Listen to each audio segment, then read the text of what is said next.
Je m'appelle Nathalie Lemaire, je suis coordinatrice au village d'enfants à la maison Les Cerisiers. Cette maison accueille des enfants qui vivent une problématique familiale difficile, pouvant les mettre en danger.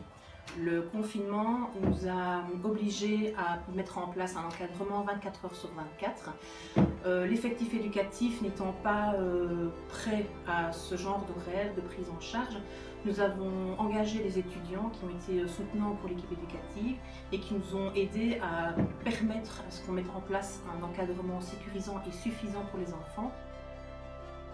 Bonjour, je m'appelle Bérénice Péquet, je travaille en tant qu'éducatrice spécialisée étudiante dans un SRG.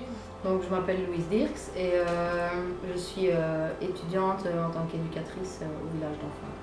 Je m'appelle Charline Heyman, je suis étudiante éducatrice spécialisée ici au village d'enfants. En gros, c'est une institution qui accueille les jeunes entre 3 et 18 ans et je me retrouve dans une maison où il y a 6 jeunes entre 7 et 16 ans. Donc normalement ils vont à l'école, mais comme là il y a eu le confinement, eh bien, ils n'ont pas été à l'école et donc il fallait être là tout le temps avec eux. Donc ça voulait dire qu'on devait rester dans les maisons H24 avec les petits, il fallait trouver des activités, il fallait les occuper tout en restant à l'intérieur de la maison en elle-même, ce qui n'était pas forcément facile parce que des fois il y a des petites disputes, rester tout le temps dans la même pièce avec quelqu'un ça peut paraître long et alors pendant plusieurs mois ça a été une épreuve.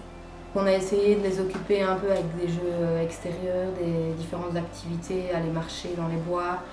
Nous avons dû aussi gérer le côté émotionnel parce que les enfants ne pouvaient plus voir leur famille, leurs amis ou même les autres enfants du village.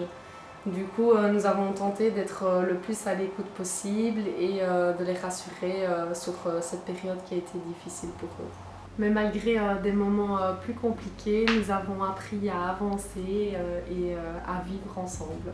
Bonjour, je m'appelle Emmanuel Chirotto, je suis coordinateur. Nous avons aménagé des cabanons avec du mobilier de jardin pour pouvoir accueillir les familles en visite grâce aux dons pour pouvoir encadrer ces familles-là et pour pouvoir continuer à faire le travail intensif des familles comme on le faisait avant.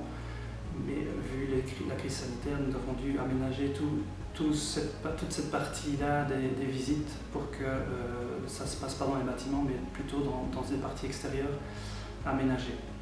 Donc grâce à ce soutien, nous avons pu continuer à travailler de manière optimum et garder le contact avec les familles et continuer le travail de la meilleure manière possible.